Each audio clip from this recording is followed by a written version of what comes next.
Voilà. Allez, vas-y Jacques, action. Alors Jacques, oui, le sujet. Le sujet, la question c'est de demander à Philippe, quand vous avez quelqu'un qui est xénophobe ou élitophobe, il faut essayer de comprendre pourquoi il l'est.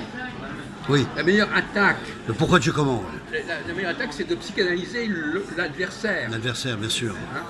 Pourquoi vous êtes au nom de quoi vous êtes xénophobe? Qu'est-ce qui vous fait être xénophobe? Qu'est-ce qui vous fait penser? Et qu'est-ce qui vous fait être élitophobe? Bien sûr. Vous êtes d'accord avec moi? Absolument. L'attaque, c'est de dire, mais vous, pourquoi vous êtes comme ça? Eh ben, là, Quels sont les fondements de votre démarche? Eh ben, en l'occurrence, c'est que justement les fondements et les valeurs qui semblaient être ceux de la société de leur temps, tout d'un coup, tout ça devient mouvant.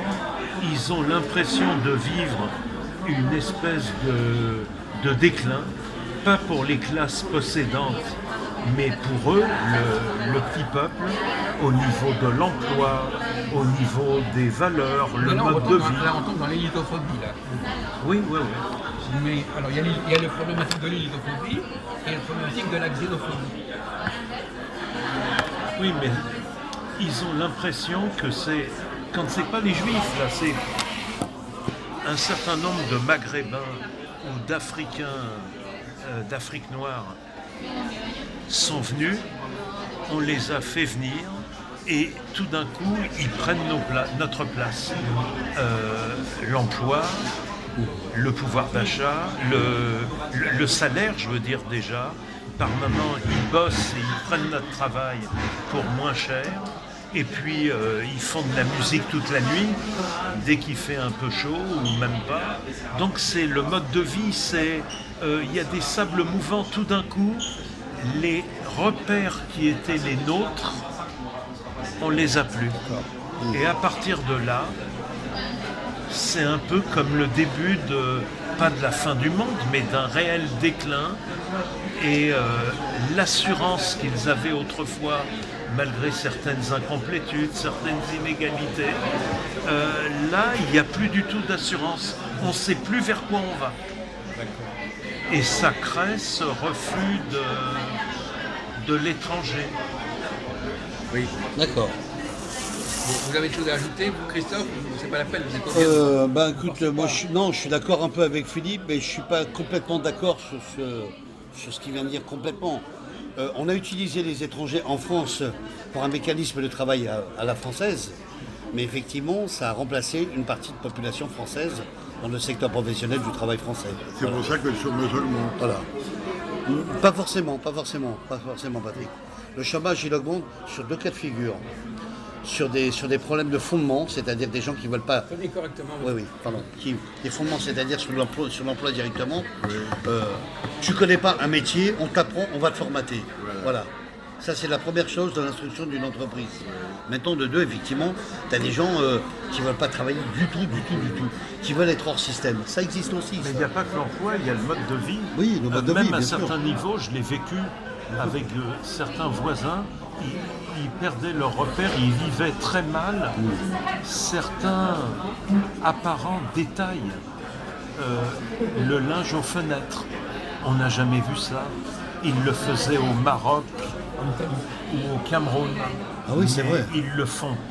Il n'y avait pas ça chez nous.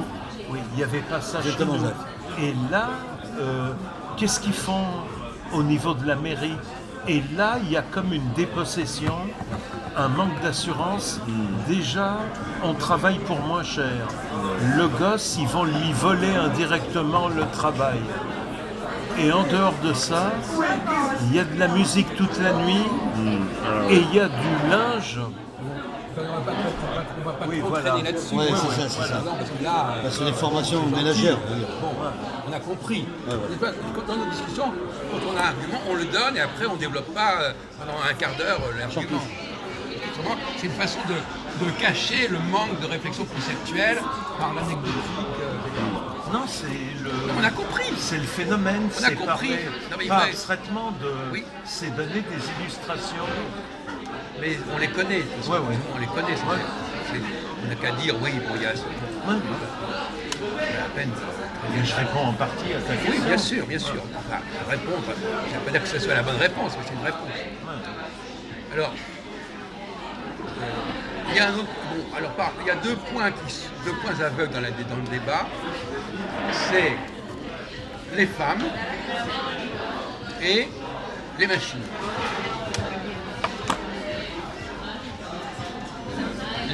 Parce qu'il faut bien se comprendre que ce sont deux questions qui existent aussi. On a parlé de la misogynie, enfin bon, la place des femmes dans la société, c'est aussi un problème. Et la place des machines, et l'invasion des machines, parce qu'on parle d'invasion des immigrés, mais il y a aussi l'invasion des machines. Bien sûr. Et c'est beaucoup plus grave que celle des immigrés. C'est exact. À terme. Bien sûr, parce que c'est la machine qui remplace les hommes aussi, par exemple, dans le secteur du travail. Déjà, on peut dire ça, voilà. Déjà, voilà, donc vous voyez bien qu'on ne peut pas ne pas parler de la question des machines. Parce que parmi les angoisses des gens par rapport à la question du remplacement, il y a deux remplacements. Oui, il y a les étrangers et les machines finalement. Et puis il y a les femmes qui remplacent les hommes aussi. Donc il y a aussi ces deux remplacements. Et d'autre part, moi je n'ai pas la position de Philippe tout de suite, je crois qu'on l'a déjà compris. Non, mais tu me demandes, c'est pas ma position, tu me demandes. Oui, d'accord, oui. Alors, pourquoi fonctionne-t-il comme ça? C'est eux qui pensent comme ça. Oui, peut-être qu'ils pensent comme ça. Mais moi, ce qui m'intéresse, c'est ce qu'ils disent. C'est pas forcément comme ça qu'ils fonctionnent. Il y a les propos, c'est des propos. La psychanalyse, ça va derrière les propos, qu'est-ce qu'il y a? Bien sûr. Donc, c'est simplement pour dire, voilà ce qu'ils disent, bon, très bien. Ils n'ont pas la science infuse eux-mêmes de ce qu'ils disent. Ils ne savent même pas eux-mêmes pourquoi ils disent, pourquoi ils ont fait des datifs. Alors, pour continuer et terminer sur ce sujet, d'une part, l'idée d'une nation homogène, voilà, c'est ça l'idée. C'est vrai. Une seule nation où tout le monde est pareil, est-ce que c'est viable? Pour moi, non. C'est la question qu'il faut se poser aussi. Est-ce que c'est viable cette idée d'un pays qui serait... Alors c'est un peu la théorie de Zemmour, qu'il faut s'assimiler à un modèle, il faut oublier son passé, se couper des origines, se couper de son passé, etc. Alors, moi personnellement, ma réponse elle est très simple, il faut accepter la diversité. Oui, je suis d'accord. La laïcité, alors, il faut répondre comme ça, qu'est-ce que c'est que la laïcité? Et que la laïcité, ce n'est pas le contraire de la xénophobie. La laïcité, c'est d'accepter que les gens soient différents. Donc, vous leur mettez dans les pattes la laïcité, voilà. S'il n'y avait pas une diversité, il n'y aurait pas de laïcité. Si tout le monde est d'accord, il n'y a pas besoin de la laïcité, parce qu'ils sont tous d'accord. Si tout le monde était pareil, pourquoi la laïcité? Donc la laïcité, si c'est mis en avant la laïcité, c'est bien qu'elle s'est créée dans l'idée qu'on allait gérer la diversité. La laïcité est là pour gérer la diversité. Historiquement, c'est par rapport à la religion aussi, la laïcité. Et la religion, c'est une diversité. Et la religion, l'islam aussi, c'est une religion à ma connaissance. Bon. Maintenant, d'autre part, la France, elle a un passé impérial. Bien sûr. Il ne faudrait pas l'oublier.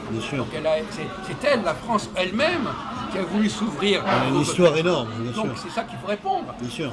La France, elle a une vocation à englober une très grande diversité de populations. Bien sûr. Elle est même allée les chercher. Bien sûr. Elle est même allée les conquérir. Elle est même allée les coloniser.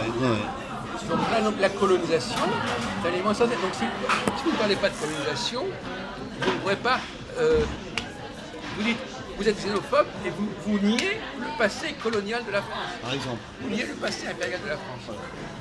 Bon, on va changer de sujet. Je suis d'accord avec toi, Jacques, c'est vrai. Mais enfin, il faudrait continuer la...